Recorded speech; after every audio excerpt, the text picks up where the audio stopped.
जय श्री गणेश, जय श्री राम मित्रों। कल फाइनली मैंने हनुमान अंश मूवी देख ली है, जिसको डायरेक्ट किया विशाल चतुर्वेदी जी ने, जिनकी ये पहली बड़ी फिल्म है। हालांकि बिग बजट फिल्म नहीं है, फिल्म फिर भी आपको देखने में काफ़ी रिच लगती है। और सेकेंडली ये नीम करौली बाबा जी की जीवन व्यापन पे बनी है, मतलब कि वो कैसे संत बने, कहाँ से वो बिलोंग करते हैं, क्या उनकी कथा है, कैसे वो नीम करौली पहुँचे, कहाँ कैसे लोगों ने उनको मतलब लोगों ने उनकी शक्ति को पहचाना, उन्हें हनुमान अंश क्यों कहा जाता है, ये सब कहानी इस फिल्म में दिखाई गई है। हालांकि कहा जा रहा है कि सेकंड पार्ट भी आएगा इस फिल्म का। तो मैं पर्सनली अपने पॉइंट ऑफ व्यू से कहूँ, एक आधी कमी अगर मैं छोड़ दूँ, देखो मेरा काम है निकालना एज अ डायरेक्शन। मैं अध्यात्म, देखो मैं खुद भगवान को मानने वाला हूँ, तो मैं फिल्मों में कमियां नहीं निकालता, बट ये मेरा काम है, ठीक है, कि जहाँ कहाँ डायरेक्शन में कमी है या पॉइंट्स में कमी है, वहाँ मेरा बोलना ज़रूरी है।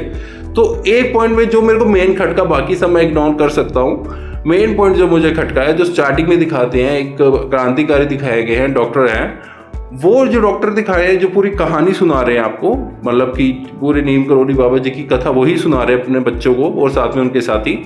तो वो क्रांतिकारी नास्तिक दिखाए हैं, मतलब कि उनका कहना है कि जो मंदिर वगैरह है वो चोरों ठगों के हैं, और ये जो भाषा है ये मिशनरीज की भाषा है।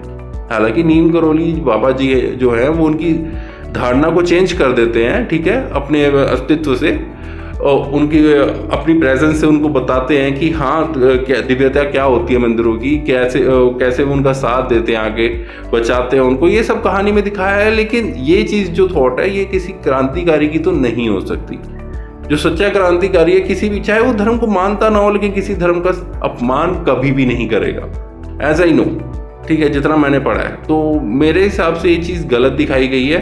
बाकी सब फिल्म में ओवरऑल अच्छा ही है। देखो फिल्म की कहानी 1900 ईस्वी से स्टार्ट होती है। फिल्म में तो दिखाया कि 1905 में उनका जन्म हुआ था अकबरपुर में, लेकिन जहाँ तक मुझे ध्यान है, जहाँ मैंने पढ़ा है कि 1900 के आसपास उनका जन्म हुआ था, 1905 में नहीं हुआ था।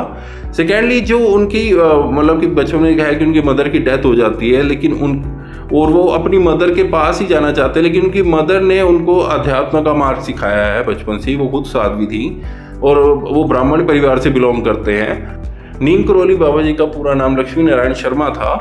वो अच्छे परिवार से थे। बचपन में ही दिखाते हैं कि उनकी मदर की जल्दी ही डेथ हो जाती है, लेकिन वो ध्यान में, तब भी ध्यान में लगे रहते हैं। वो उनका मानना है कि मैं बजरंग बली के थ्रू श्री राम को पाना चाहता हूँ। उनका शुरू से ही था कि बजरंग बली को पूछते थे, क्योंकि वो श्री राम के पास जाना चाहते थे और श्री राम जी के थ्रू अपनी माता के पास जाना चाहते थे।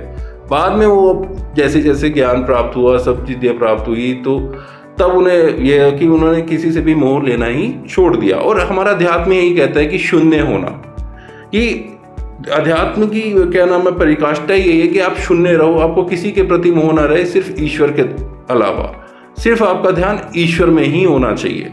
और यही हमारा अध्यात्म की गाथा है। चाहे कोई भी महाराज जी ले लो, आप किन्हीं की भी गाथा ले लो, जो सच्चे संत है, चाहे प्रेमानंद महाराज जी हैं और चाहे नीम करौली बाबा जी हैं, सभी आपको यही सिखाएंगे कि आपको सिर्फ भगवान में ध्यान लगाना है। अगर आपको इस दुनिया से विरक्त होना है, मतलब यहाँ से जब भी जाओ तो ईश्वर के पास जाओ।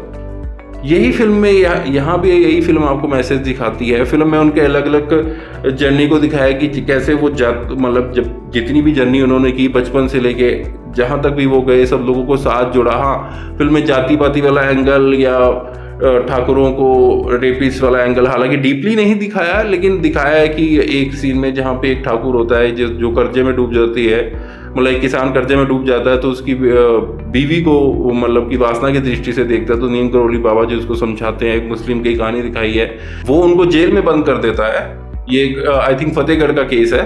फतेहगढ़ में जब वो पहुंचते हैं तो पुलिस वाला उनको चोर ठग समझ के उनको जेल में बंद कर देता है, लेकिन जब उनकी आत्मिकता को देखता है, उनकी दिव्यता को देखता है, तब वो उनको अपने घर पे साग रोटी खाने के लिए इनवाइट करता है। अब ये कहानी कितनी सच्ची है, लिखित है या फिर गढ़ी गई है, इसका तथ्य मुझे नहीं मिला।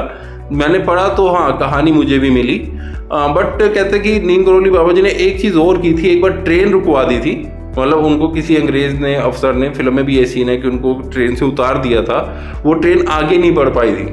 और ये वही सीन मुझे सबसे अच्छा लगा। और विजुअल्स वाइज मेरे को काफ़ी अच्छा लगा कि जो विजुअल क्रिएट किए गए हैं 5 करोड़ के बजट में, काफ़ी अच्छे हैं। और वहाँ पे जो उनकी आत्मिकता दिखाई कि वो मतलब हमेशा मुंह पे स्माइल रहती थी उनके, लिटरली हमेशा स्माइल रहती थी, और वो कभी भी ऐसे नहीं रहे कि उनको हमेशा जंगलों में, वनों में, शांति प्रिय जगह में रहने में आनंद आता था। वो कहीं भी टिकते नहीं थे, लेकिन अंत में आके वो नीम करौली के ऐंची धाम में रुके। वहाँ पे उन्होंने अपना मतलब जीवन व्यापन किया, वहीं पे लोगों ने उनके साथ जुड़े। वहाँ पे उन्होंने हनुमान जी की मूर्ति जो दिखाते हैं उन्होंने खुद बनाई है वो, ठीक है। वहाँ पे वो ध्यान रखते हैं, गुफा के अंदर रहते हैं, मतलब कि लोगों की हेल्प करते हैं लेकिन अपना ध्यान में रहते हैं, किसी से भी आसक्त नहीं होते। और मैं लिटरली, मेरा खुद का मन है कि मैं नीम करौली बाबा जी के वहाँ पे जाऊँ, और पूरी फिल्म को देखने के बाद आप एक चीज़ ज़रूर बोलोगे, सीताराम।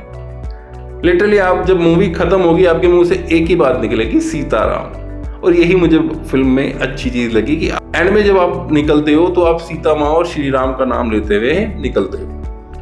ये चीज़ मुझे सबसे अच्छी लगी। हाँ, त्रुटियाँ मैंने आपको बता ही दी है कि कुछ ऐसी चीज़ें हैं जो मिशनरी सोच की हैं, वो डाली गई हैं, वो शायद डायरेक्टर को डालने के लिए बोला गया या ऐसा कुछ था, मैं नहीं जानता, क्या पता रियलिटी हो, तो मैं उस पर कोई पॉइंट आउट नहीं कर सकता। लेकिन हाँ, क्रांतिकारी वाले पॉइंट आउट से मैं बोल सकता हूँ कि कोई भी क्रांतिकारी नास्तिक हो सकता है लेकिन किसी धर्म का अपमान नहीं कर सकता, और पंडितों वगैरह को चोट ठग बोलना, और कहीं जैसे कई जगह ऐसा बोला भी गया है, फिल्म में एक जगह दिखाया गया कि पोटली बांध के आया है, नकली पंडित हो सकता है, ये बोला है कि नकली पंडित हो सकता है, लेकिन मेन जो मेरे को है इसी पे पॉइंट आउट करना था, वो मैंने आपको बता दिया।